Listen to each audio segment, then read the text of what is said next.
નમસ્તે મિત્રો, હું સંજય પાગડાળ યુવા ઉપનિષદ ફાઉન્ડેશનની યુટ્યુબ ચેનલમાં આપનું સ્વાગત છે. આજના વિડીયોમાં આપણે નવા સેશનની મિત્રો શરૂઆત કરીએ છીએ.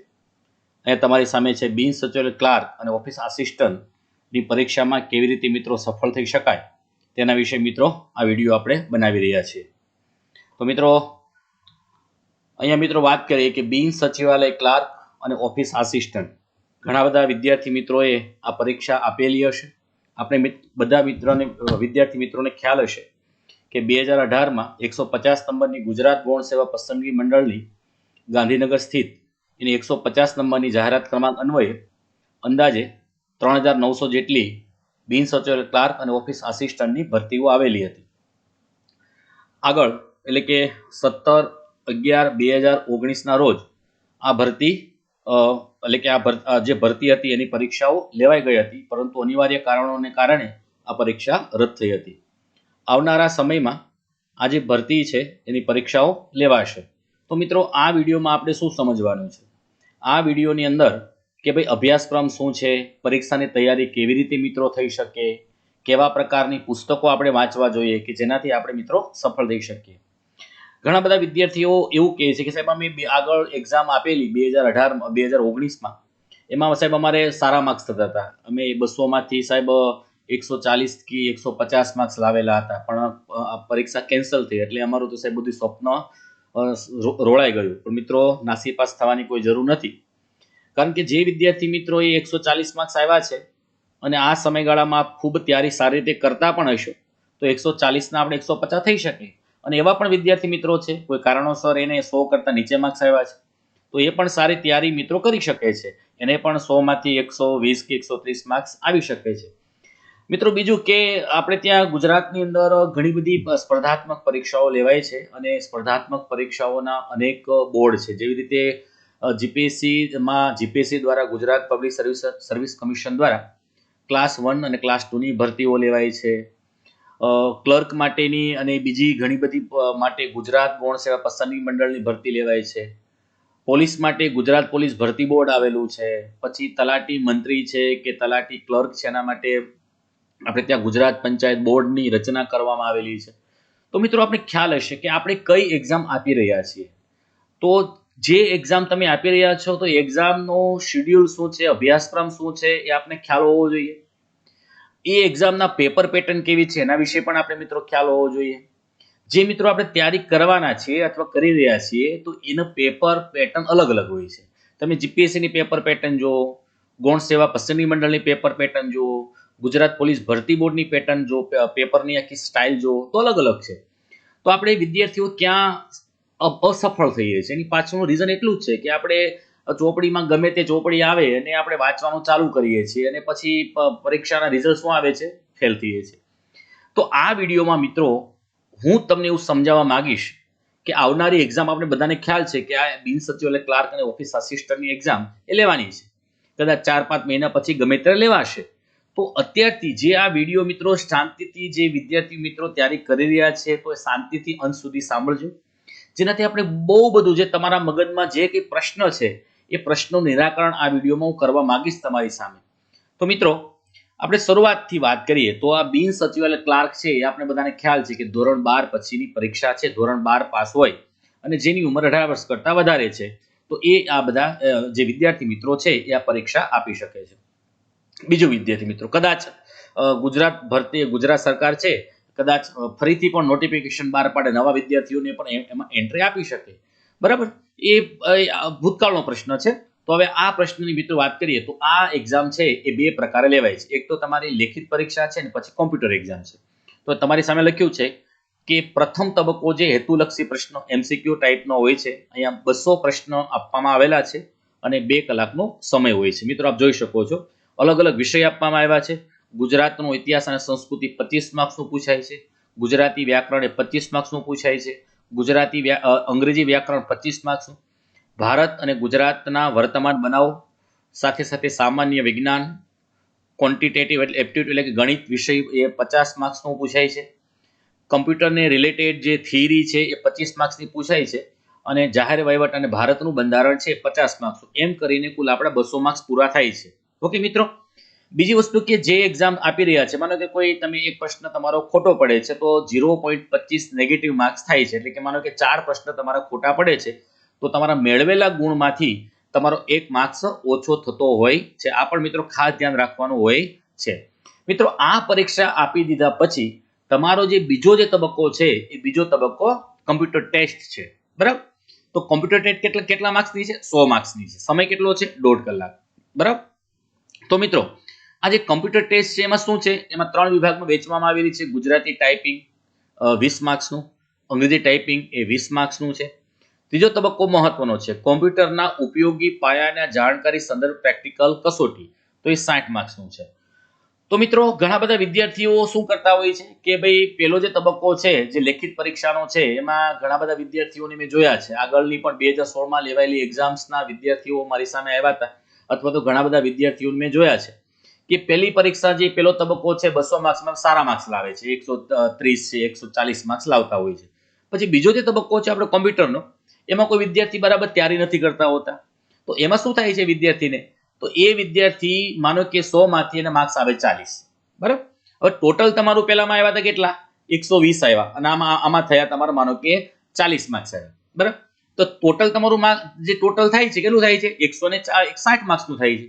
પણ જે વિદ્યાર્થી પહેલામાં સારા માર્ક્સ માનો કે 120 માર્ક્સ લાવે છે, 130 માર્ક્સ લાવે છે, અને કમ્પ્યુટરની અંદર માનો કે જે વિદ્યાર્થી 80 ઉપર કે 90 ઉપર માર્ક્સ લાવે છે, તો સિમ્પલ વસ્તુ છે મિત્રો કે પેલો જે વિદ્યાર્થી છે એ કમ્પ્યુટરમાં પહેલી પરીક્ષાની અંદર 130 માર્ક્સ લાવે છે, જ્યારે બીજો જે વ્યક્તિ છે એ પહેલી પરીક્ષામાં માનો કે 120 માર્ક 110 માર્ક્સ લાવે છે. પણ આ એક્ઝામ્સની અંદર જો પોતે સારા સ્કોર કરશે તો પોતે સફળતાનો ગ્રાફ ઓટોમેટિકલી મિત્રો ઊંચો થઈ જશે.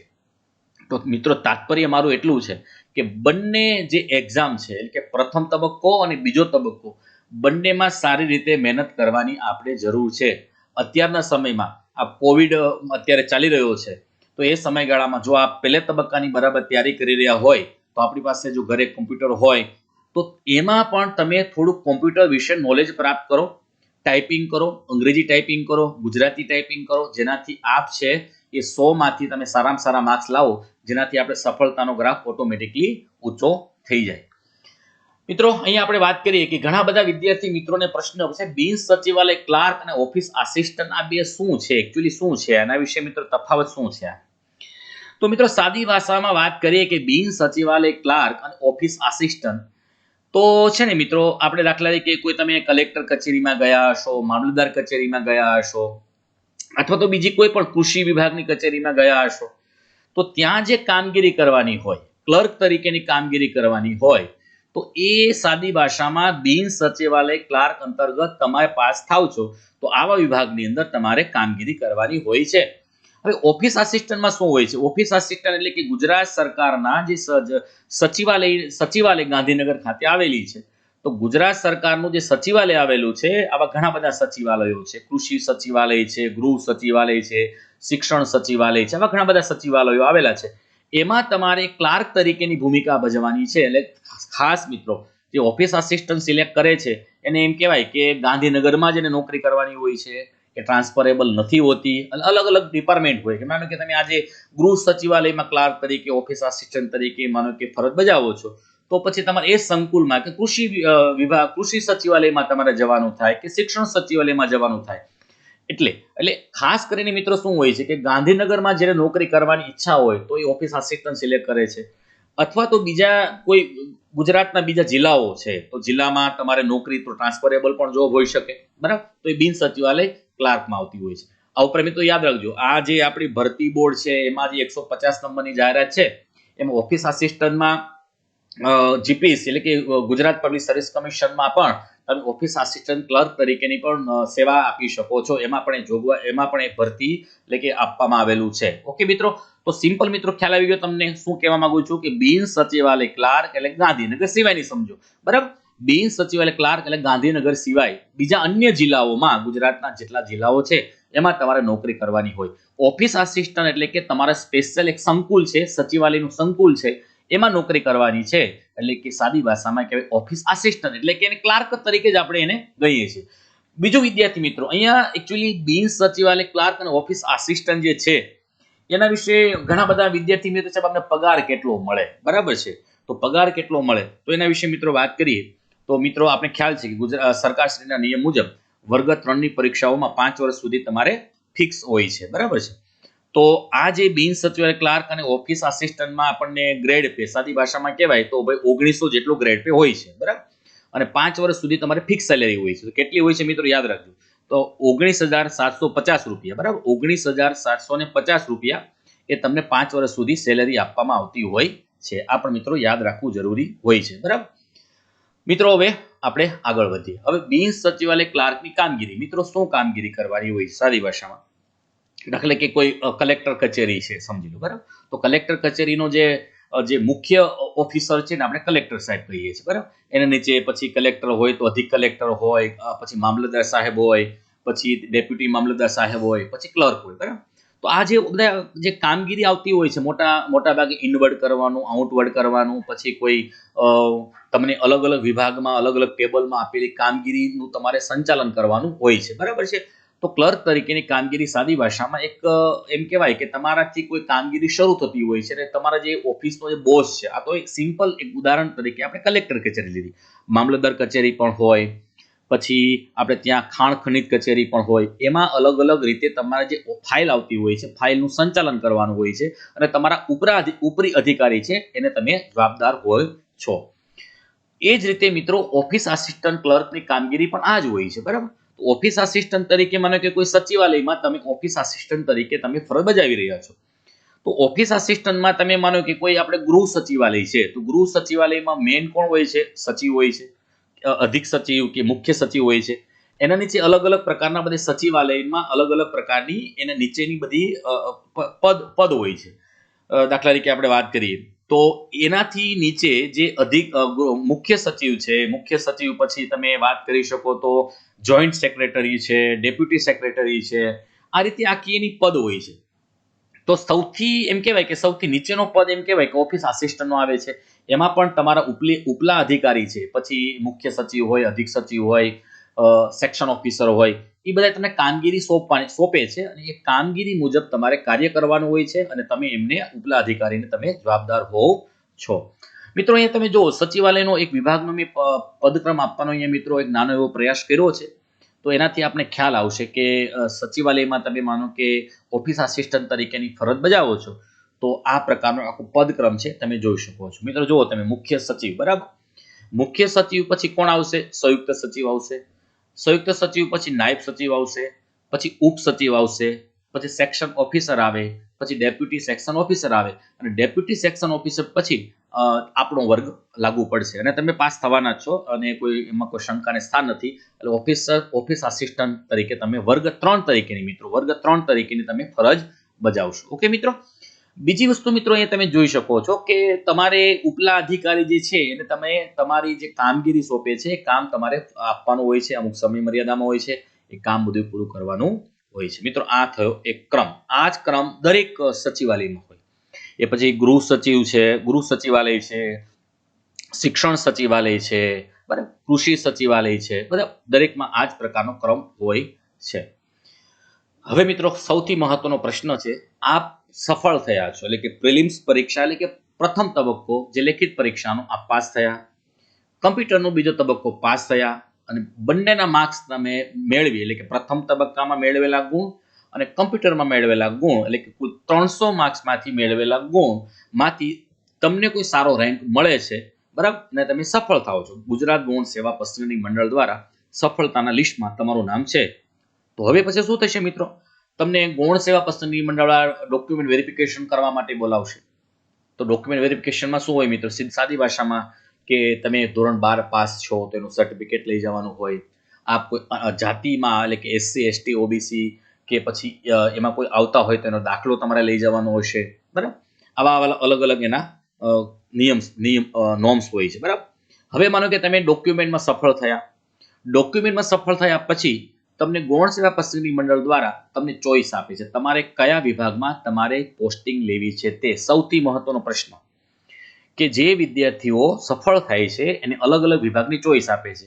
હવે માનો કે મેરિટ તમારું સારું છે તો તમને ચોઈસ સારી મળશે હવે માનો કે જેનું મેરિટ સારું નથી, માનો કે હાવ છેલ્લા નંબર ઉપર છે, બરાબર, તો એની ચોઈસ નહીં મળે. એટલે કે ચોઈસ સારી મેળવવા માટે, સારા વિભાગમાં જવા માટે, આમ તો દરેક વિભાગ મિત્રો સારા જ હોય છે, કોઈ સારો કે ખરાબ એવું કશું હોતું નથી, દરેક વિભાગ સારા જ હોય છે. પણ એક વિદ્યાર્થીઓની કે તમારી ને મારી એવી મેન્ટાલિટી હોય છે કે આ વિભાગ સારો, આ વિભાગ પેલો, એવું કશું હોતું નથી મિત્રો, બરાબર.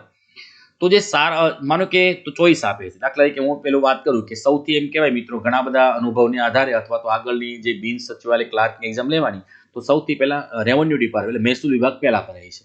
એટલે માનો કે તમારો સારો ક્રમ છે, એટલે તમે મહેસૂલ વિભાગ રેવન્યુ ડિપાર્ટમેન્ટમાં તમે ઘણા બધા વિદ્યાર્થી મિત્રો એ જતા હોય છે અને એમાં તમારી ફરજ બજાવતા હોય છે. હવે અહીંયા અલગ અલગ મિત્રો વિભાગ આપ્યા, તમે જોઈ શકો છો. મહેસૂલ વિભાગ છે, સેટલમેન્ટ કમિશનર અને જમીન દફતર નિયામકની કચેરીમાં, નોંધણીસર નિરીક્ષકની કચેરીમાં આવા અલગ અલગ મિત્રો બધા વિભાગ આપવામાં આવ્યા છે.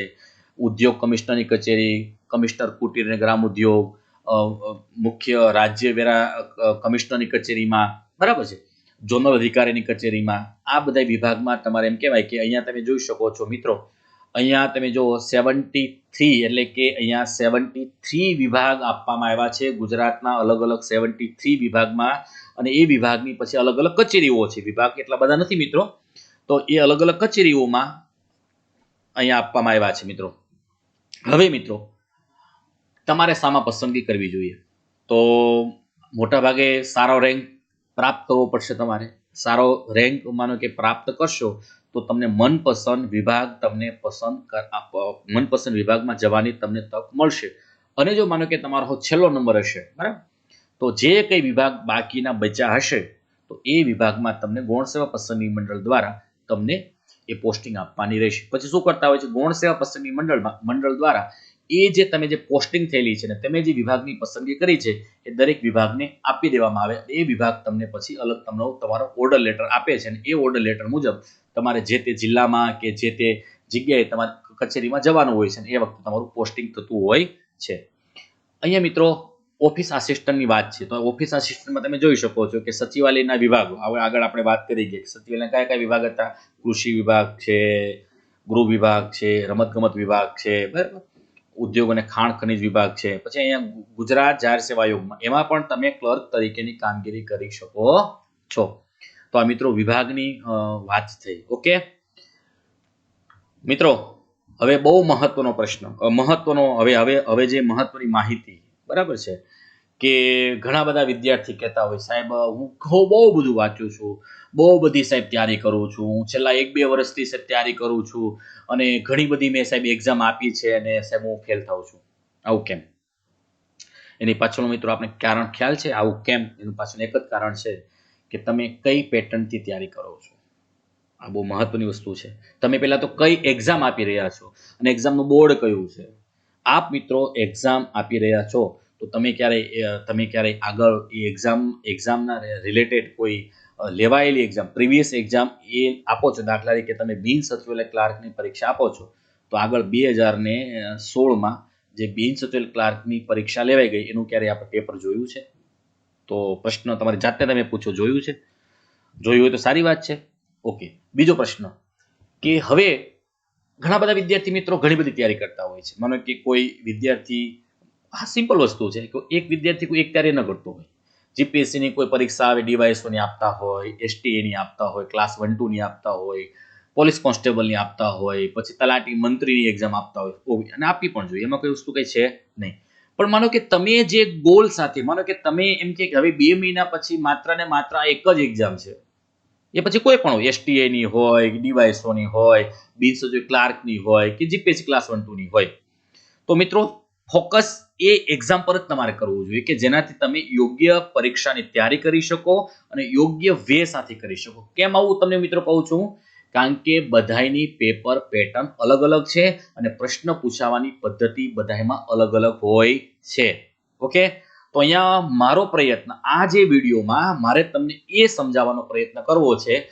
એક બાજુ મેં બિન સચિવાલય ક્લાર્ક એટલે આગળ જે 2016માં લેવાયેલી એક્ઝામ્સ અને બીજી કે જે 17/11/2019માં જે એક્ઝામ લેવાયેલી હતી પણ અનિવાર્ય સંજોગોને કારણે જે રદ થઈ, તો એ પેપર અને આ બાજુ જીપીએસસી ક્લાસ 1-2 છે, જીપીએસસી એસટીઆઈ છે, જીપીએસસી ડીવાયએસઓ છે, એ પેપરનું મેં એનાલિસિસ આપ્યું છે.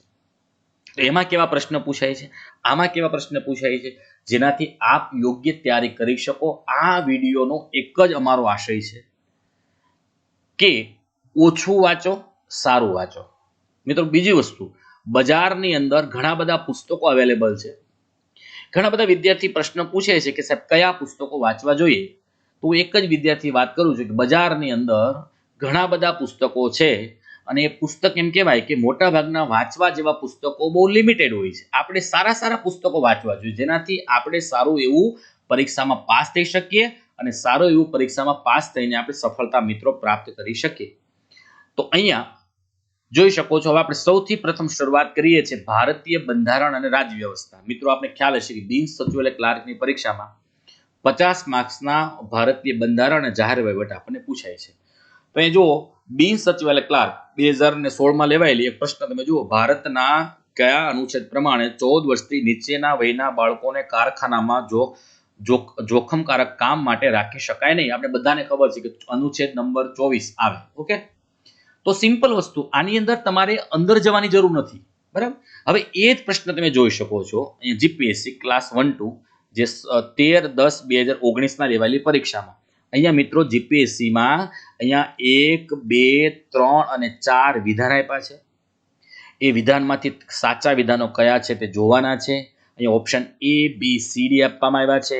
એ ચારે ચાર વિધાનને આધારે અહીંયા સાચો આન્સર તો મિત્રો C એટલે કે માત્ર 2 અને 3 બનશે. બરાબર. એના વધારે જતા નથી આપણે, એ તો માત્ર તમારે એનાલિટિકલ વ્યૂ આપવાનો છે એટલા માટે આ આપણે વાત કરી રહ્યા છીએ. બરાબર. તમે જોઈ શકો છો સાહેબ કે જીપીએસસી ક્લાસ 1-2 ની અંદર જે પ્રશ્ન પૂછાય છે, માત્ર બંધારણની આગળ બીજે આપણે વાત કરશું, ઇતિહાસ છે કે પછી કરંટ રિલેટેડ ઇશ્યુ છે, એના વિશે આપણે મિત્રો વાત કરશું. તો અહીંયા તમે આ પ્રકારના પ્રશ્ન પૂછાય છે, તમારે આ બાજુ આ પ્રશ્ન પૂછાય.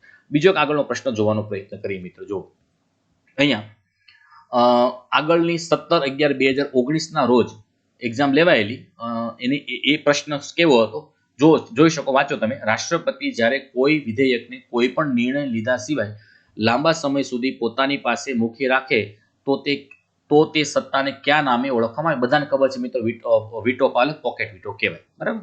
આપણે ત્યાં 3 પ્રકારના વીટો છે.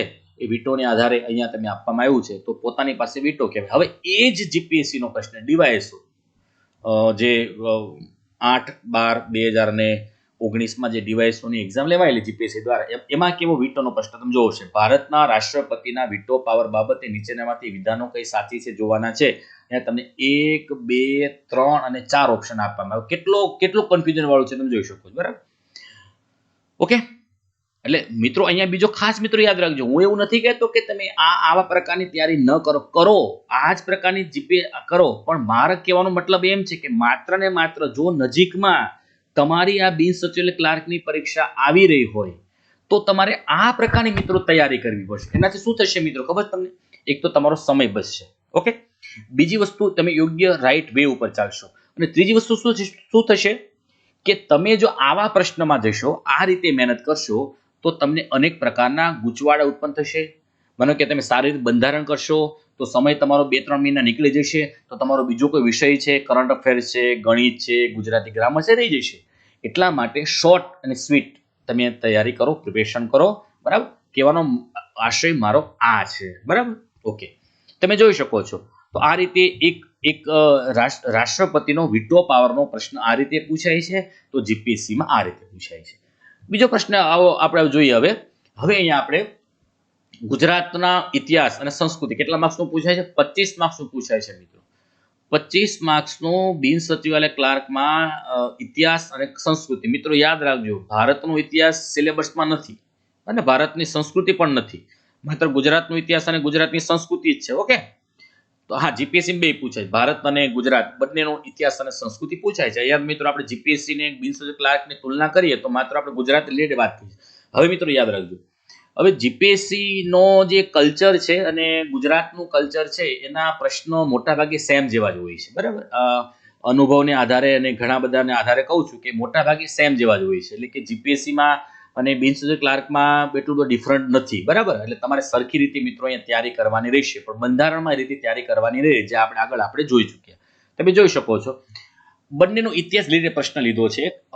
પ્રસિદ્ધ સોમનાથના મંદિરનો ધ્વસ્ત કરવા આવેલા મોગલ સૈન્યનો પ્રતિકાર કરી કયા રાજવી અગ્રણીએ મંદિરનું રક્ષણ કરતા કરતા વીર મૃત્યુ પામ્યા હતા, એટલે કે શહીદ થયા હતા?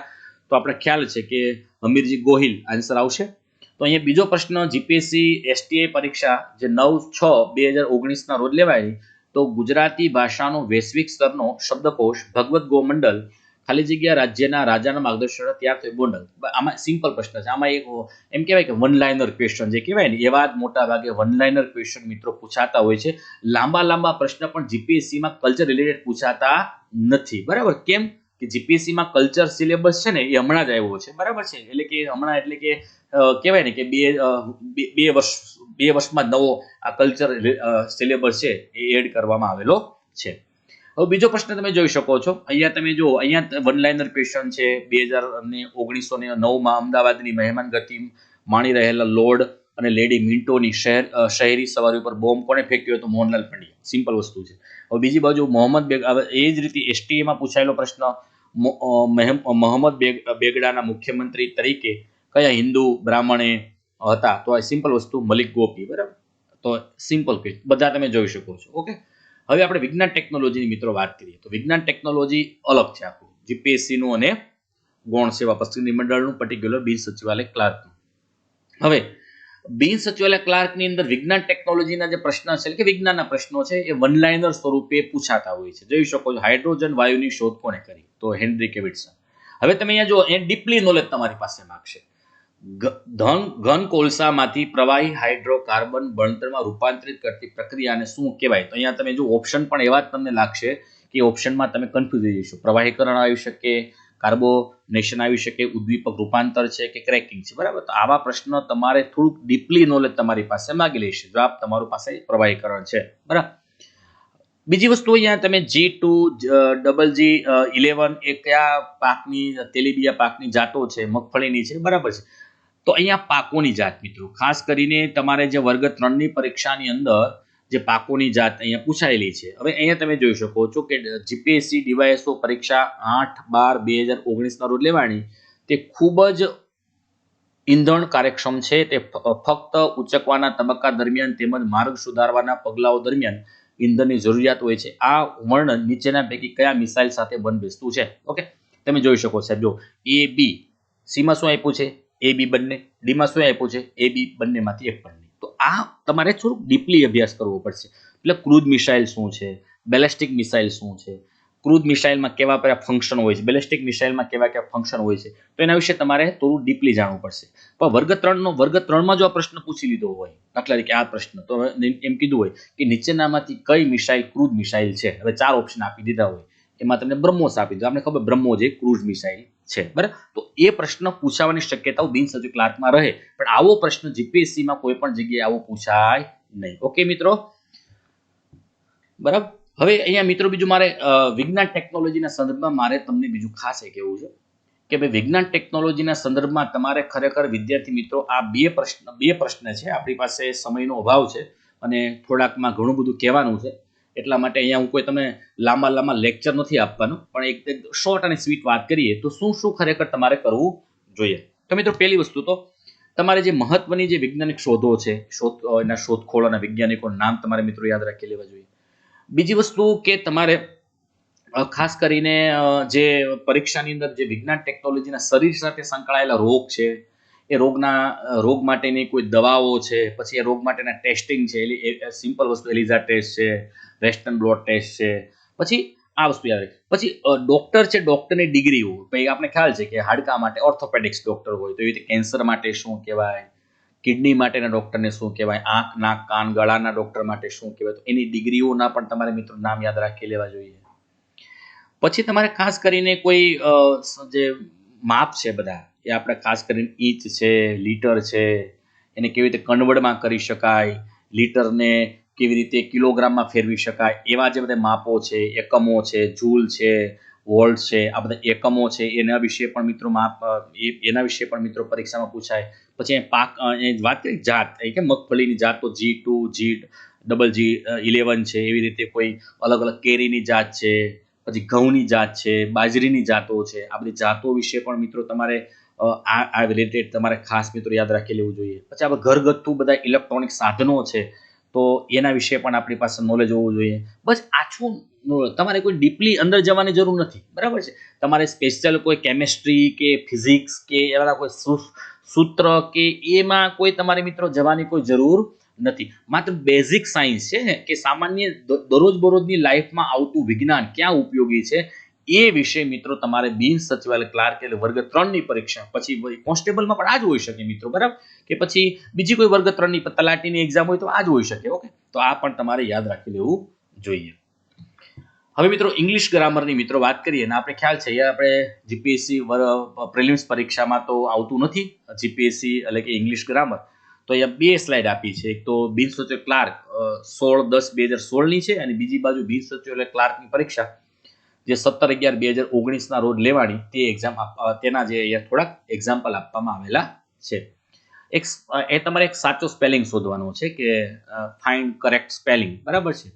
તો તમે જોઈ શકો તો આ પરથી બીજી બાજુ ફિલ ધ બ્લેન્ક એટલે કે અહીંયા તમે શું આપવામાં આવ્યું છે, એક તમને કોઈ સ્પેલિંગ આપવામાં આવ્યો હશે, બધા સેમ તમને સ્પેલિંગ લાગશે, માત્ર ક્યારેક ઈ ક્યારેક એ વચ્ચે થોડું ડિફરન્ટ આપવામાં આવ્યું હશે.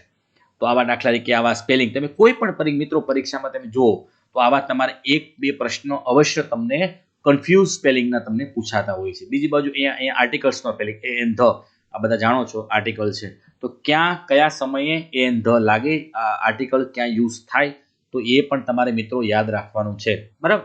બીજો પ્રશ્ન જુઓ તમે, ફિમેનિન જેન્ડર બાય બેચલર એટલે કે એનું જેન્ડર તમારે શોધવાનું છે, બરાબર. તો સ્પિન્સ્ટર તેનો જે છે સાચો અહીં જવાબ તમને આપવામાં આવ્યો છે. સિનોનિમ્સ અને એન્ટોનિમ મિત્રો યાદ રાખજો. એક તો તમારે સ્પેલિંગ ખાસ કરીને ઘણીવાર બધી મોટાભાગની એક્ઝામમાં સિનોનિમ એન્ટોનિમ વિરુદ્ધાર્થી અને સમાનાર્થી શબ્દો છે એ તમને પરીક્ષામાં ખાસ પૂછાય છે. વોકેબ ખાસ પૂછાય છે મિત્રો, ખાસ યાદ રાખજો. વોકેબ પર તમારે ફોકસ કરવાનું અને વોકેબ છે ને મિત્રો એ રાતોરાત તૈયાર થતું નથી. એટલા માટે વિદ્યાર્થી મિત્રોને ખાસ મારી સલાહ છે કે જો તમારે સારા માર્ક્સ લાવવા હોય કે સારી રીતે પાસ થવું હોય તો ઇંગ્લિશ ગ્રામર સારી રીતે કરવું જરૂરી હોય છે મિત્રો, બરાબર. અને દરરોજના 10 સ્પેલિંગ કરવા જોઈએ, 10 સિનોનિમ્સ કરો, 10 એન્ટોનિમ કરો, જેનાથી તમારું જે વોકેબ પાવર છે એ તમારો મજબૂત થાય મિત્રો. તો આ કરવું ખાસ જરૂરી છે. અત્યારનો જે આપણી પાસે એક્ઝામ્સને હજી પણ ઘણા બધા સમય બાકી છે, અંદાજે ઓગસ્ટ પછી બધી એક્ઝામ્સ લેવાય તો પણ ઘણી બધો સમય છે, એટલે દરરોજના આવા 10-15 તમે કરો તો તમારું વોકેબ પણ પાવરફુલ થશે. ઓકે મિત્રો, અહીંયા તમે જોઈ શકો છો ત્રીજું છે ફિલ ધ બ્લેન્ક. અહીંયા તમને એક ટેન્સની ખાલી જગ્યા આપવામાં આવી છે. He has been living in Bombay ખાલી જગ્યા લાસ્ટ 10 યર એટલે કે અલગ અલગ જે આપણા કાળ છે, બરાબર, ટેન્સ છે. તો ટેન્સીસની અલગ અલગ એક ખાલી જગ્યા અવશ્ય આપણે પૂછાય. તો મિત્રો ટેન્સ છે ને ઇંગ્લિશનો પાયો છે, આ બધા જાણો છો, બરાબર. તો ટેન્સની 1-2 ખાલી જગ્યા અવશ્ય આપણને મિત્રો પરીક્ષામાં પૂછાય. અને આપણે ખ્યાલ છે કે કેટલા માર્ક્સનું ઇંગ્લિશ ગ્રામર પૂછાય છે? 25 માર્ક્સ. તો બિન સચિવાલય ક્લાર્કની પરીક્ષામાં 25 માર્ક્સનું ઇંગ્લિશ ગ્રામર પૂછાતું હોય છે. અહીંયા તમે જોઈ શકો છો કે અહીંયા પણ એક રીતે અહીંયા 4 ઓપ્શન હુ, બર્ડ, વિચ અને ડેટ આવા પણ પ્રશ્નો મિત્રો પરીક્ષામાં પૂછાય છે, બરાબર. તો આ પણ તમારે ખાસ કરવું જરૂરી છે. હવે ઇંગ્લિશ ગ્રામરમાં એક સિમ્પલ વસ્તુ છે, બરાબર. તો ઇંગ્લિશ ગ્રામરમાં બીજા ટેન્સ છે, વોઇસ છે, ડિગ્રી છે, કન્જક્શન છે, પ્રિપોઝિશન છે, આવા પણ તમારે ખાસ કરવું જરૂરી છે. ઓકે મિત્રો, હવે આપણે ગુજરાતી ગ્રામરમાં આગળ વધીએ. તો ગુજરાતી ગ્રામર પણ મિત્રો 25 માર્ક્સનું ગુજરાતી ગ્રામર પૂછાય છે. તો અહીંયા તમે જોઈ શકો ગુજરાતી ગ્રામરમાં શું છે, ખાસ કરીને રૂઢિપ્રયોગો છે, કહેવતો છે, સમાનાર્થી શબ્દો છે, બરાબર છે. પછી શબ્દકોશ પ્રમાણે તમે જોઈ શકો કૃતજ્ઞનો વિરુદ્ધાર્થી શું છે તો કૃતજ્ઞ. ઓકે, અહીંયા કહેવતો આપવામાં આવી છે. આ બાજુ તમે જોયું ભાવે, કર્તરી, કર્મણી, ભાવે પ્રયોગો આપવામાં આવ્યા છે. પછી અહીંયા શબ્દકોશ પ્રમાણે, બરાબર. તો પેલા ક, ખ, ગ, ઘ બધા જાણો છો, તો એ પ્રમાણે પેલો સાચો ક્રમ કયો છે એ તમારે આપવાનો હોય છે. હવે આ રીતે તમે જોઈ શકો છો બિન સચિવાલય ક્લાર્કમાં ગુજરાતીમાં તો માત્રામેળ છંદ અહીં આપવામાં આવ્યો છે, બરાબર. આ બાજુ તમે જોઈ શકો છો કે ભાઈ કહેવતનો અર્થ આપવામાં આવ્યો છે. એક કહેવત આપી છે, એની સમાનાર્થી કહેવત નીચેનામાંથી કઈ છે તે આપવામાં આવી છે. અહીંયા બાજુ સમાસ આપવામાં આવ્યો છે, આ બાજુ અલંકાર આપવામાં આવ્યો છે. મિત્રો આ પરથી તમે જોઈ શકો છો કે મિત્રો ખાસ કરીને કેવા કેવા સમાજ છે, છંદ છે, ગુજરાતી ગ્રામરમાં ખાસ કરીને કહેવતો છે, રૂઢિપ્રયોગો છે, પરીક્ષામાં પૂછાય છે. આપણે શું કરીએ છીએ મિત્રો? માત્ર છંદ, માત્રા મેં છંદ, તો દરેક છંદના મિત્રો બંધારણ પણ યાદ રાખી લેવા જોઈએ. પછી એના અક્ષરો પણ મિત્રો યાદ રાખી લેવા જોઈએ. ત્યાં તો જુઓ તો માત્રા મેં છંદનો 28 અક્ષરો કયા છે? હરિગીત, કાલે ઉઠીને તમે શાંડુલ વિકૃતિના પૂછાય, સ્તગ્ધરાના પૂછાય, એવી રીતે પૂછાય. અહીં ગિરિધર સમાજ છે, બરાબર, તો ગિરિધર સમાજ અહીંયા તો ઉપજ છે, બરાબર. આ રીતે બીજા પણ અલગ અલગ પ્રકારના તમારે છંદના ઉદાહરણો છે, આ બધા જાણતા હશો, એ તમને પૂછાઈ શકે. અહીંયા અલંકાર નથી આપ્યું, અહીંયા જોઈ શકો છો. ચોથું ઉદાહરણ છે બિનશર્ત. અહીંયા નીચેનામાંથી કયા અલંકાર ઉપમેયને જ ઉપમાન તરીકે દર્શાવે છે? અહીંયા તમને કોઈ અલંકાર આપ્યો નથી. કાલે ઉઠીને એવું પૂછ્યું, ઉપમેયને ઉપમેયને ઉપમાન તરીકે કયો ઉપમાન સરખો છે કે આમાં ઉપમાન લોપ થયો છે? તો આવા પણ તમને પરીક્ષામાં પ્રશ્ન પૂછાય. આ પણ તમારે ધ્યાન રાખવાનું રહેશે. હવે કમ્પ્યુટર મિત્રો, હવે કમ્પ્યુટર જે છે એ તમારે થિયરિકલ કમ્પ્યુટર તમને પરીક્ષામાં પૂછાય. બીજી વસ્તુ કે ગુજરાત સરકારના કે ભારત સરકારના આઈટી રિલેટેડ જે પ્રોગ્રામો છે એ પણ પરીક્ષામાં મિત્રો પૂછાય છે. જો સ્વાગત, બરાબર, અહીંયા પહેલો પ્રશ્ન સ્વાગત એ પ્રોજેક્ટ હેઠળ ગુજરાતના મુખ્ય પ્રધાન ક્યારે ફરિયાદીને સાંભળે છે? તો આવા પ્રશ્ન તમને પૂછાય. હવે દાખલા તરીકે જેમ આવ્યું છે, બરાબર, ગવર્મેન્ટ ઈ માર્કેટ, તો આવા પણ પ્રશ્ન સ્વાગત છે, જીસ્વાન છે, બરાબર, આવા પણ તમને એક્ઝામ રિલેટેડ પ્રશ્ન પૂછાય. પછી કોમ્પ્યુટર રિલેટેડ, જો સુપર કોમ્પ્યુટરના પિતા કોને કહેવાય છે? તો ભારતનું પહેલું સુપર કોમ્પ્યુટર કયું હતું? વિશ્વનું અને અત્યારે ભારતનું સુપર કોમ્પ્યુટર કયું છે? વિશ્વનું સૌથી સુપર ફાસ્ટ કોમ્પ્યુટર કયું છે? આવા બધા પ્રશ્ન તમને પરીક્ષામાં પૂછાય. પછી ફૂલ ફોર્મ લેન છે, એનું ફૂલ ફોર્મ અહીંયા પૂછાઈ ગયું છે, બરાબર. તો એવા પણ લોકલ એરિયા નેટવર્ક, બરાબર. તો વેબ પેજને અજોડ રીતે ઓળખવા માટે કોનો ઉપયોગ કરવામાં આવે છે? તો આવા જે સિમ્પલ ક્વેશ્ચન છે, થિયરિકલ અને થોડા પ્રેક્ટિકલ પણ આપણી પાસે હોવા જોઈએ. લેનનું જોઈ શકો છો. પછી પ્રેક્ટિકલ નોલેજ તમે જોઈ શકો છો કે એક ફેક્ટ વસ્તુ કે ભાઈ કેબી કોને કહેવાય, એમબી કોને કહેવાય, જીબી કોને કહેવાય, ટીબી કોને કહેવાય, બરાબર. તો એ પણ આપણને યાદ રાખવું જરૂરી હોય છે. પછી કીબોર્ડમાં એક પ્રેક્ટિકલ નોલેજ, થિયરી કરતાં પ્રેક્ટિકલ વધારે છે. કીબોર્ડમાં ડિલીટ કી પ્રેસ કરવાથી કર્સરની કઈ બાજુનો અક્ષર દૂર થશે? આ પ્રેક્ટિકલ નોલેજ છે. આ બાજુ ફેક્ટ છે. સૌપ્રથમ વેબ બ્રાઉઝરની રચના કોણે કરી હતી? ચાલો, ઈમેલની શોધ કોણે કરી? એવો પ્રશ્ન પૂછે. ઇન્ટરનેટની શોધ કોણે કરી? ઇન્ટરનેટનો સૌપ્રથમ યુઝ ભારતમાં ક્યારે થયો? મોબાઈલની શોધ કોણે કરી? ભારતમાં સૌપ્રથમ મોબાઈલની શરૂઆત ક્યારે થઈ? આ બધું કોમ્પ્યુટર સાથે સંકળાયેલા જ એક અલગ અલગ રીતે પ્રશ્નો હોઈ શકે. ઓકે મિત્રો, તો અહીંયા કરંટ, હવે તમે જોઈ શકો છો કે જીપીએસસી નું કરંટ અને બિન સચિવાલય ક્લાર્કનું કરંટ તમે જોઈ શકો મિત્રો. અહીં જોવો તમે, આ બાજુ જીપીએસસી નું કરંટ 13/10/2019 આખે આખું ભરેલું છે. એ 1 2 3 4 આપ્યા છે, વિધાનો આપ્યા છે. એના આધારે તમારે ABCD છે, તો એના આધારે તમારે શોધવાના છે. અને આ બાજુ માત્ર તમે જોઈ શકો છો માત્ર વન લાઇનર ક્વેશ્ચન. જિલ્લા કલેક્ટર ગુજરાત સરકારના કયા વિભાગ હેઠળ આવે? તો મહેસૂલ વિભાગ. સિમ્પલ વસ્તુ, બરાબર. તો આ રીતે અલગ અલગ તમારા વિષય વસ્તુ રિલેટેડ પ્રશ્ન પરીક્ષામાં પૂછાઈ શકે. ઓકે, હવે અહીંયા તમે જોવો છો બીજા પ્રશ્ન જોવો કે ઓલિમ્પિક 2016ની રમતમાં કુસ્તીની સ્પર્ધામાં બ્રોન્ઝ મેડલ જીતીને દેશનું ગૌરવ પ્રદાન કરનાર સાક્ષી મલિક કયા રાજ્યના વતની હતા? આવો પ્રશ્ન જીપીએસસીમાં ઓછા પૂછાય. પૂછાયું નથી કહેતો, ઓછા પૂછાય એમ, બરાબર છે. હવે આ બધું જીપીએસસીમાં જોવો તમે કે ભાઈ આખો એક ડેટાબેઝ ઇકોનોમિક્સનો પ્રશ્ન પૂછવાનો પ્રયત્ન કરેલો છે. એટલે કહેવાનો તાત્પર્ય માત્ર જે બંધારણની અંદર અલગ પ્રકારના જીપીએસસીમાં પ્રશ્ન પૂછાતા, એવી જ રીતે ક્લર્ક પરીક્ષાની અંદર પણ અલગ પ્રકારના વન લાઇનર પ્રશ્ન બિન સચિવાલય ક્લર્કમાં પૂછાતા હોય છે. જ્યારે જીપીએસસીની અંદર કોઈ ફેક્ટ વિશે કોઈ ડેટા છે અને એ ડેટા માટે તમારે અલગ અલગ તમારે વિષય વસ્તુનો અભ્યાસ કરવો પડશે. સાથે સાથે તમારે અલગ અલગ તમારે 4 ઓપ્શન આપ્યા હશે, 4 વિધાન આપ્યા હશે. વિધાનમાંથી ABCDમાંથી સાચા કયા છે એ જોવા પડશે. એટલે બહુ લાંબા પ્રશ્ન પરીક્ષામાં પૂછાય, જીપીએસસીમાં પૂછાતા હોય છે. આ રીતે મિત્રો આપવામાં આવ્યા છે, તમે જોઈ શકો છો. અહીંયા બિન સચિવાલય ક્લાર્કની અંદર તમે વાંચી શકો છો. થોડી વાર એને હોલ્ડ કરું છું, બરાબર છે. તમે જોઈ શકો છો કેન્દ્ર સરકારના અનુસૂચિત જાતિ અને જનજાતિના ચેરમેન તરીકે કોણ હતા? જે 17/11/2019માં પૂછાણો હતો. બીજો પૂછાણો તો તાજેતરમાં ભારત સરકારની કઈ યોજના અંતર્ગત સોમનાથના ડેવલપ માટે કેન્દ્ર સરકાર નાણાકીય સહાય આપવામાં આવી? પ્રસાદ, આ બધા જાણતા દઈશો. તેલંગાણાના 9 રાજ્યપાલ, હા, એટલે અત્યારે બધા રાજ્યપાલ કોઈ યાદ રાખવા જરૂર નથી. એક્ઝામ આવે બરાબર, તમારી માનો કે એક્ઝામ હોય ને, એક્ઝામ સમયે માનો કે કોઈ નવા નિયુક્ત રાજ્યપાલ 2-3 મહિના પહેલા, તમારી એક્ઝામના 2 થી 3 મહિના પહેલા નવા કોઈ રાજ્યપાલ નિયુક્ત થયા હોય તો એ તમારે યાદ રાખવા જરૂરી છે, કારણ કે આ વખતે એ વખતે ટી સૌંદરનંદન તેલંગાણા નવા રાજ્યપાલ બન્યા હતા, એટલા માટે પ્રશ્ન કરંટનો બન્યો હતો. એટલે આપણે બધા રાજ્યના રાજ્યપાલ નામ યાદ રાખવાની કોઈ જરૂર નથી. આ બધું તમે જો ભારત સરકારના સંહિતા વિધેયક 2019 બાબત નીચે કયા વિધાનો અસત્ય છે. હવે 1, 2, 3, 4 કેટલું લાંબુ થઈ ગયું ને? હા, હવે ABCD કેટલું થઈ ગયું જોઈ શકો. આવા પ્રશ્નો વર્ગ 3 ની પરીક્ષામાં પૂછાતા નથી. ઓકે, ચલો મિત્રો, આ જ રીતે જોઈ શકો છો. પ્રધાનમંત્રી ફસલ વીમા યોજના બાગાયત માટે કેટલું આપવામાં આવ્યું હતું, જીપીએસસી ના પ્રશ્નો છે બરાબર. ડીસીએસ વિભાગની શરૂઆત, આ પ્રશ્ન બધા હતા. ઓકે, હવે મિત્રો મેથ્સની વાત કરીએ તો મેથ્સની વાત કરતા આપણે મિત્રો ખ્યાલ આવે કે મેથ્સની અંદર કેવા પ્રકારના પ્રશ્ન તમને પરીક્ષામાં પૂછાય. તો મેથ્સની અંદર મેથ્સમાં મોટા ભાગે તમારે છે ને ખાસ કરીને જીપીએસસીમાં અને બિનસૂચક ક્લાર્કની અંદર મિત્રો વાત કરીએ તો એની અંદર આપણે મિત્રો વાત કરીએ તો ખાસ કરીને તમારે બેઝિક તમારું નોલેજ છે એ આગળની જે સ્લાઇડ છે એમાં આપણે વિશેષ મેથ્સ વિશે મિત્રો વાત કરીશું. ચક્રવૃદ્ધિ વ્યાજ છે, સાદું વ્યાજ છે, આ ઉપરાંત આપણે વાત કરી શકાય કે નફાખોટ છે, અંતર છે, ડિસ્ટન્સ છે, લોહીના સંબંધો છે. આવા બધા મિત્રો તમને જીપીએસસી વર્ગ 3 ની પરીક્ષામાં આપણને મિત્રો પૂછાતો એકદમ બેઝિક પૂછાય છે બરાબર.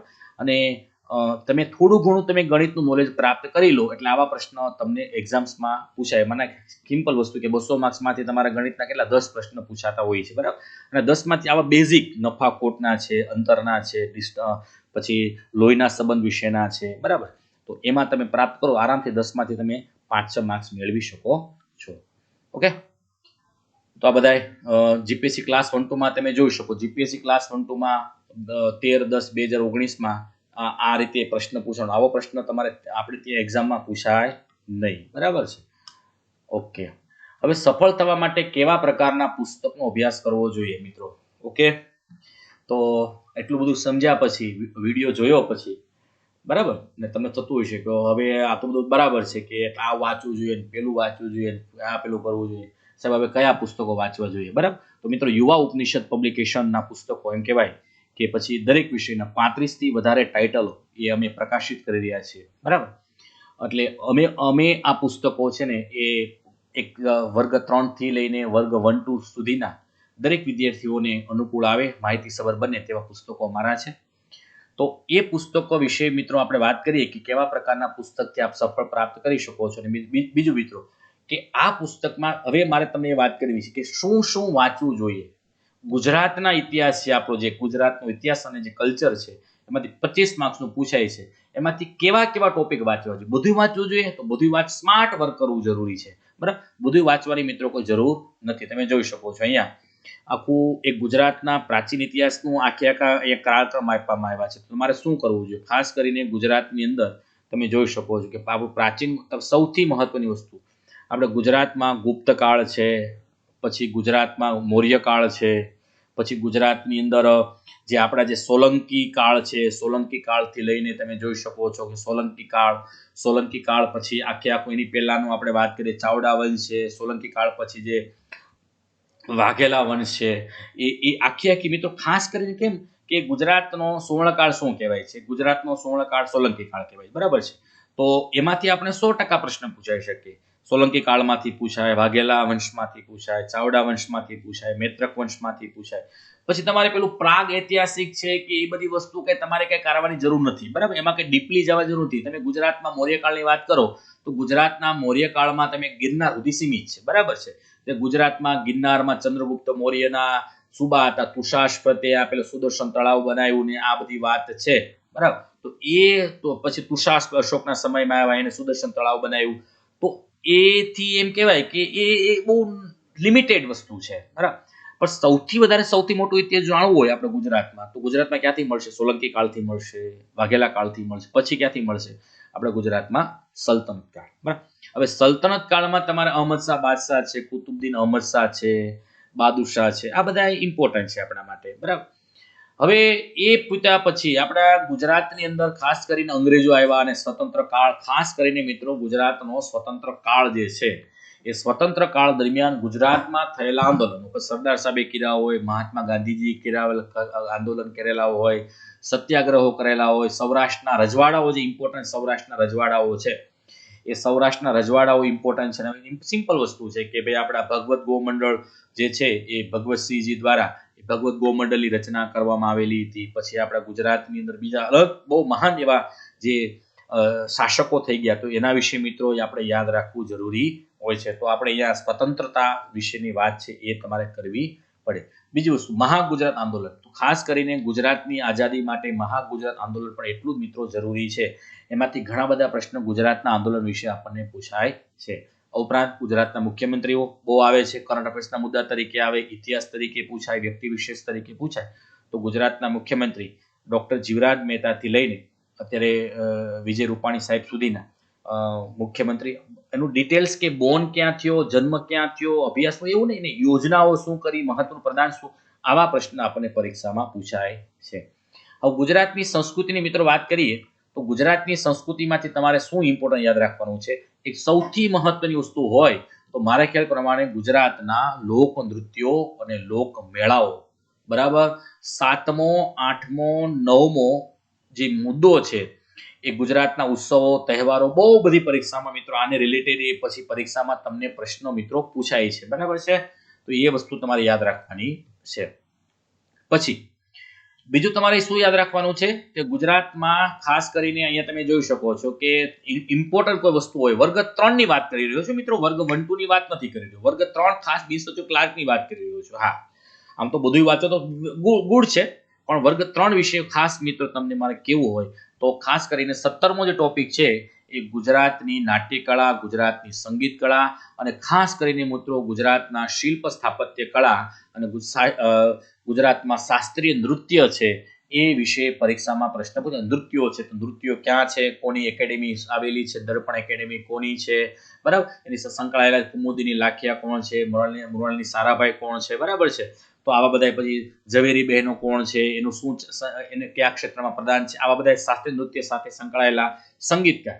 તો સંગીત વિશે શું છે કે સંગીતના અલગ અલગ પ્રકારો, સુશીલ વાદ્ય કોને કહેવાય, ઔનદ્ય વાદ્ય કોને કહેવાય છે, બરાબર છે. તો આ બધા સંગીતના પ્રકારો છે, સંગીત સાથે સંકળાયેલા છે, એના વિશે મિત્રો તમારે યાદ રાખવું જોઈએ, બરાબર છે.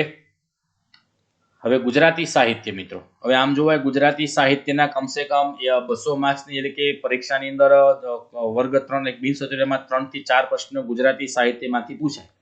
હવે ગુજરાતી સાહિત્યના વાત કરીએ મિત્રો, બે ભાગ પડે, મધ્યકાલીન ગુજરાતી સાહિત્ય, અર્વાચીન ગુજરાતી સાહિત્ય.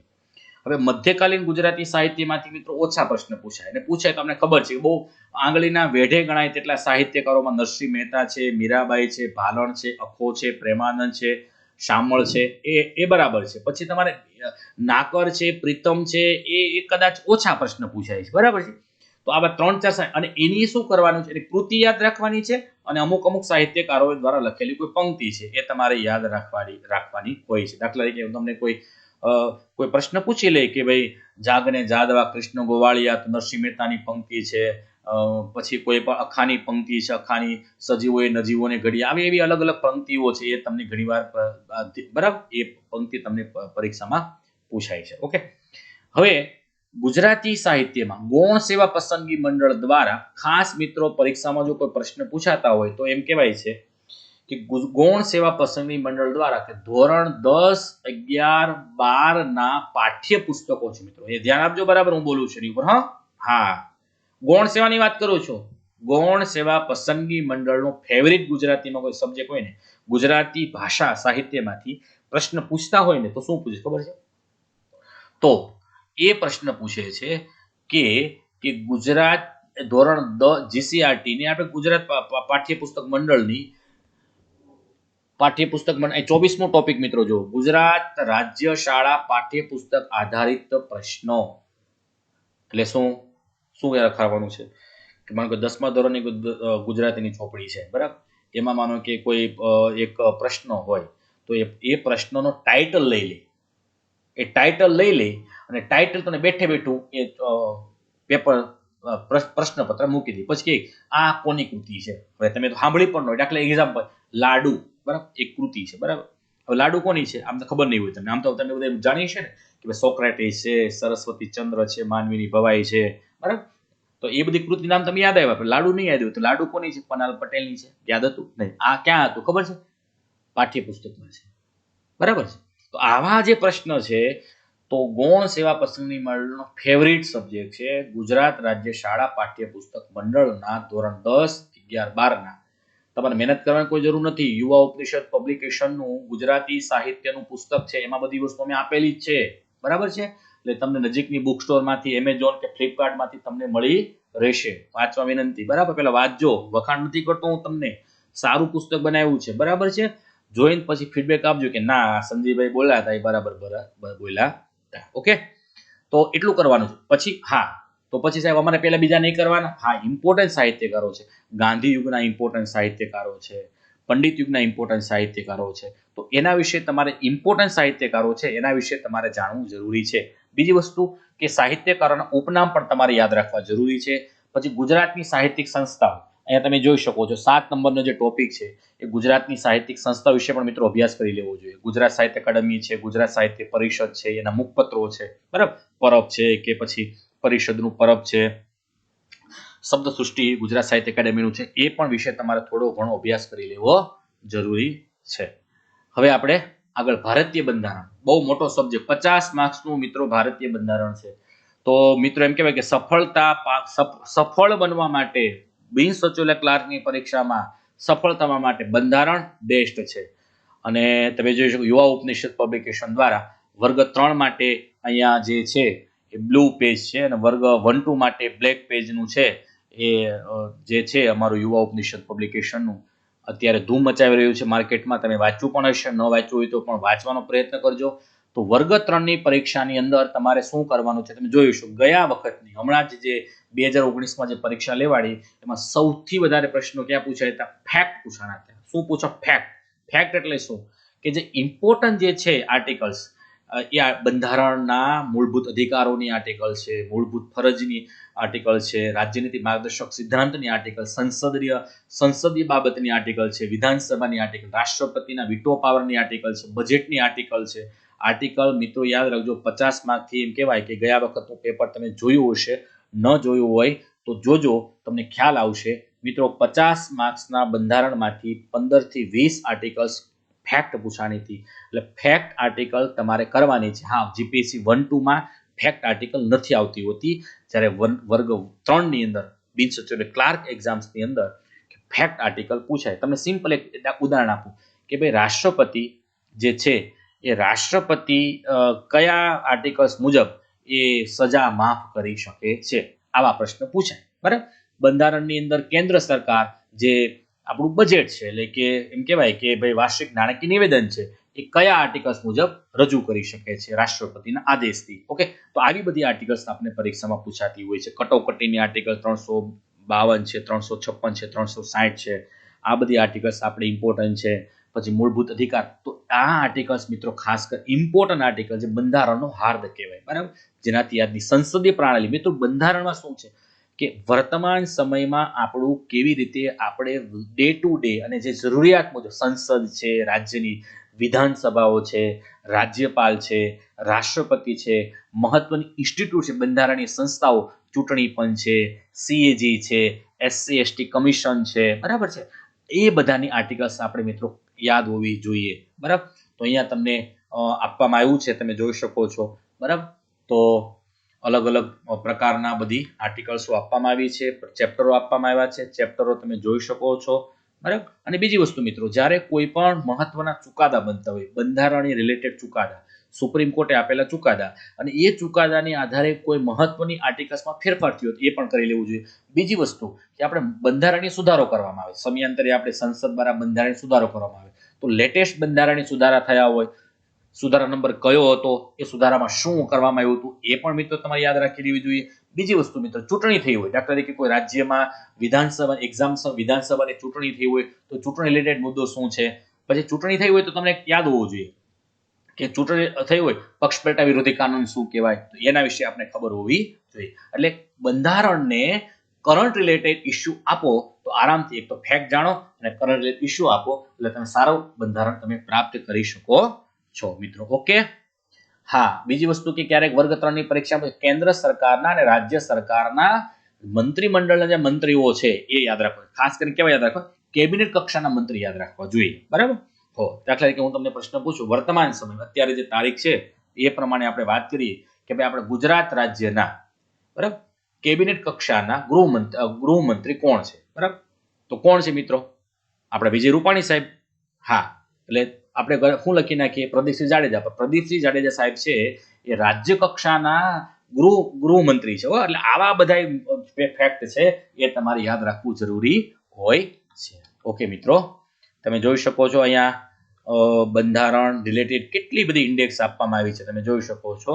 એ આધારે તમે વાત કરી શકો છો. અને બીજું, બંધારણનો થોડો પરિચય પ્રાપ્ત કરી લેવાનો. ઓકે, બંધારણ ક્યારે બન્યું હતું, કેટલા સભ્યો હતા, બંધારણ સભામાં ખરડા સમિતિમાં કેટલો સભ્યો હતા, બરાબર. આપણે ગુજરાતીઓ કેટલા હતા એ પણ તમારે યાદ રાખવું જરૂરી છે. જાહેર વહીવટ મિત્રો, બંધારણ અને જાહેર વહીવટ બે મળીને સાથે 50 પ્રશ્નો, 50 માર્ક્સના પ્રશ્ન પૂછાય. પણ મિત્રો તમે 2016માં તમે જોઈ શકો કે 2016માં અને 2019માં જાહેર વહીવટમાંથી બહુ જૂજ પ્રશ્ન મિત્રો, બહુ જૂજ 4 થી 5 પ્રશ્ન પરીક્ષામાં પૂછાય છે. એટલે બહુ બધી તમારે ટેકનિકલ વસ્તુ તમારે આમાં જવાની થિયરી છે, અલગ અલગ જાહેર વહીવટના જે બધા માધાનતાઓ છે, બરાબર. તો એના વિશે કઈ તમારે અંદર ડીપલી અભ્યાસ કરવાની જરૂર નથી. જાહેર વહીવટમાં તમારે શું કરવાનું છે? ગુજરાત સરકારના વિભાગો છે, કેન્દ્ર સરકારના વિભાગો છે, વર્તમાન સમયની યોજનાઓ છે, પછી યોજનામાં કોઈ મહત્વની કોઈ બાબતો થઈ હોય તેના વિશે વાત કરવાની છે, બરાબર. તો આવા વસ્તુ તમારે થોડી યાદ રાખવી. જાહેર વહીવટનો જ એક પ્રકાર છે, બરાબર. કલેક્ટર કચેરીમાં કામગીરી કેવી હોય, એ આખો જે ક્રમ છે, આગળ આપણે વાત કરી ગયા ને કે સચિવાલયનો ક્રમ કઈ રીતનો છે, તો એ બધી વસ્તુ તમારે અહીંયા વાત કરી શકો છો, બરાબર. ઓકે મિત્રો, તો એ જાહેર વહીવટનો તમે ઇન્ડેક્સ જોઈ શકો છો, બરાબર. તો જાહેર વહીવટ એટલે મિત્રો બંધારણનો જે ભાગ જ છે, બરાબર. અને એમાં પણ પેલી બંધારણીય બધી સંસ્થાઓ છે એ પણ આવે છે, સ્થાનિક સ્વરાજની સંસ્થાઓ છે એ પણ આવે છે, ગ્રામ પંચાયત, તાલુકા, જિલ્લા પંચાયત શું છે એ પણ બધી વસ્તુ મિત્રો આવતી હોય છે, બરાબર. એટલે વધારે કંઈ તમારે વિશેષ અભ્યાસ કરવાની કોઈ જરૂર નથી. પછી સુશાસન કહેવાય, ઈ શાસન શું છે, બરાબર.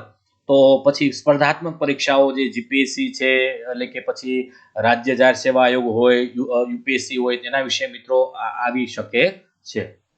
હવે મિત્રો ઇંગ્લિશ ગ્રામર. હવે ઇંગ્લિશ ગ્રામરમાં મિત્રો આપણે વાત કરીએ, ઇંગ્લિશમાં તમારે શું કરવું જોઈએ? તો ઇંગ્લિશમાં પહેલા તો સિમ્પલ વસ્તુ, વર્ગ 3 ની પરીક્ષાઓની અંદર તમારું વોકેબ પહેલા સુધારવું જોઈએ, બરાબર. સિનોનિમ છે, એન્ટોનિમ છે, શબ્દ સમૂહ માટેના એક શબ્દો છે એ તમારે કરવા જોઈએ, ટેન્સીસ છે, પછી ખાસ કરીને તમારે એમ કહેવાય કે વોઇસ છે, ડિગ્રી છે, એના વિશે મિત્રો તમારે અભ્યાસ કરવો જરૂરી હોય છે. એટલે ખાસ કરીને 25 માર્ક્સનું ઇંગ્લિશ છે. એટલે 25 માર્ક્સનું ઇંગ્લિશ એમ કહેવાય કે સફળ કોમ્પિટિશન એક્ઝામમાં સફળ થવા માટે તમારું અંગ્રેજી સારું હોવું જોઈએ. એટલે એમ કહેવાય ને કે તમારે માનો કે અત્યારે તમે એક્ઝામ તમારી 2 મહિનામાં છે, હવે ઇંગ્લિશની ચોપડી લઈ લીધી અને આપણે ઇંગ્લિશ કરવા બેસીએ તો ઇંગ્લિશ નહીં થાય, બરાબર. તો અત્યારથી મિત્રો ચાલુ કરો. આગળ આપણે વાત કરી ગયા ને કે દરરોજના 5-10 તમારે સારા વોકેબ કરતા જાઓ, સિનોનિમ કરતા જાઓ, એન્ટોનિમ કરતો જાઓ, બરાબર. પછી કંજક્શન ક્યાં યુઝ થાય, પ્રિપોઝિશન ક્યાં યુઝ થાય, આ બધા તમે ઇંગ્લિશમાં કરતા જાઓ અને ધીમે ધીમે સેલ્ફ પ્રેક્ટિસ કરો, બરાબર. સેલ્ફ પ્રેક્ટિસ કરો ઇંગ્લિશમાં. અને ઇંગ્લિશની ન્યૂઝ ચેનલ જો ઇંગ્લિશમાં આવતી હોય તો ઇંગ્લિશના તમારી પાસે કોઈ ન્યૂઝ પેપર આવતું એ વાંચવાનો પ્રયત્ન કરો.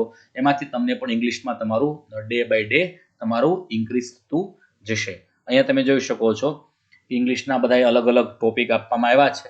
એમાં એ જ છે, બધું છે, વર્બ છે, ટેન્સીસ છે, ડાયરેક્ટ ઇનડાયરેક્ટ છે, એ બધી વસ્તુ છે. હવે મિત્રો ગુજરાતી વ્યાકરણ. તો છંદ, અલંકાર, સમાસ, જોડણી બહુ મોટું ગુજરાતી વ્યાકરણ છે. તમે જોયું છે મિત્રો છેલ્લા 1-2 વર્ષના ગૌણ સેવા પસંદગી મંડળે કે છંદ, અલંકાર, સમાસ કરતા વધારે પૂછે છે શબ્દો. કેવા શબ્દો? વિરુદ્ધાર્થી શબ્દો, સમાનાર્થી શબ્દો, તળપદા શબ્દો, સમાન રૂઢિપ્રયોગો, કહેવતો. એટલે કે નીચેનામાંથી કઈ રૂઢિપ્રયોગ, કઈ કહેવત સરખી બંધ બેસતી નથી, આવું પૂછે છે, બરાબર. પછી તો એના વિશે શબ્દક્રમનો ક્રમ, શબ્દકોશ. આથી 3-4 વર્ષ પહેલા શબ્દકોશનો ક્રમ નહોતો પૂછતા, હવે પૂછવાની શરૂઆત થઈ. પેલા છંદ, અલંકાર વધારે પૂછતા, છંદ, અલંકાર, સમાસ. તો વિદ્યાર્થીઓ બરાબર છંદ, અલંકાર, સમાસ એટલે ગુજરાતી ગ્રામર પૂરું, એવું બધે સમજો. એવું નથી મિત્રો, ઘણું બધું છે. અને મિત્રો યાદ રાખજો કે વિરુદ્ધાર્થી, સમાનાર્થી કે આ બધા શબ્દો કરવા માટે તમારી પાસે એમ કહેવાય ને કે એક સાર્થ જોડણી કોષ, જે આપણું ગુજરાતી ભાષાનો વેલિડ કહેવાય એ શબ્દકોશ છે. તો સાર્થ જોડણી કોષ તમારી પાસે અવેલેબલ ન હોય તો મોબાઈલમાંથી પણ તમે મેળવી શકો છો, બરાબર, ડાઉનલોડ કરી શકો. સાર્થ જોડણી કોષ તમારી પાસે હોવો જોઈએ. અને સાર્થ જોડણી કોષને આધારે મોટા ભાગે જુઓ તમે અમુક એવો શબ્દ હશે જીપીઆર ગૌણ સેવાના કે ક્યાંય મળતા નહીં હોય, તો સાર્થ જોડણી કોષમાં લાવવા પડશે. આવા બધા જે ઇમ્પોર્ટન્ટ શબ્દો છે, સમાનાર્થી શબ્દો, વિરુદ્ધાર્થી શબ્દો, એ તમારે કરવાના રહેશે. બાકી સંધિ છે, આ તો કેવું છે, બધું રૂટીન પ્રક્રિયા છે, પણ આ તમારે ખાસ કરવાની જરૂર છે. હવે કમ્પ્યુટર, તો કમ્પ્યુટરના આગળ મિત્રો વાત, કમ્પ્યુટરનો સામાન્ય પરિચય તમારે પ્રાપ્ત કરવાનો છે. કમ્પ્યુટર રિલેટેડ કોઈ વિવિધ યોજનાઓ છે, કમ્પ્યુટર સાથે ભારત સરકારના કે ગુજરાત સરકારના આઈટી પ્રોગ્રામ સાથે સંકળાયેલી બાબતો છે, એના વિશે મિત્રો અભ્યાસ કરવાનો છે. ઓકે, તો મિત્રો આગળ વધીએ. હવે આપણે વાત કરીએ કોમ્પ્યુટર પછી વર્તમાન પ્રવાહ. તો વર્તમાન પ્રવાહ બહુ ઇમ્પોર્ટન્ટ છે. પરીક્ષામાં પાસ થવા માટે, બિન સચોટ ક્લાર્કની પરીક્ષામાં પાસ થવા માટે બંધારણ જે છે, સાથે સાથે ગણિત છે, કમ્પ્યુટર છે, ગુજરાતી ગ્રામર છે, ઇંગ્લિશ ગ્રામર છે, એ વર્તમાન પ્રવાહ કરંટ પણ બહુ ઇમ્પોર્ટન્ટ હોય છે. હવે કરંટ એટલે કેટલું કરંટ, એમ મોટાભાગે સાહેબ અમારી પરીક્ષા કેટલા સમયનું કરંટ વાંચો, 1 વર્ષનું, 2 વર્ષનું, તો ના, 2 એટલું બધું નથી. તમે જ્યારે એક્ઝામ હોય ત્યારે 6 મહિના સુધીનું કરંટ અફેર્સ વાંચો તો ઇનફ છે તમારા માટે, બરાબર. 6 મહિના સુધીનું કરંટ અફેર્સ. તો યુવા ઉપનિષદ પબ્લિકેશન દ્વારા દર મંથલી વર્તમાન પ્રવાહના નામથી કરંટ અફેર્સ બહાર પાડી રહ્યા છે, જેમાં પ્રાદેશિક બાબતો, રાષ્ટ્રીય બાબતો, આંતરરાષ્ટ્રીય બાબતોને સંકળવાનો મિત્રો અમે પ્રયત્ન કરી રહ્યા છીએ, બરાબર છે. તો આ કરંટ રિલેટેડ તમે વાંચી શકો છો. આ ઉપરાંત હિન્દીમાં પણ, અંગ્રેજીમાં પણ તમને હોય એ પણ કોઈ વેબસાઇટ પરથી પણ તમે જોઈ શકો છો, બરાબર, મેળવી શકો છો, બરાબર.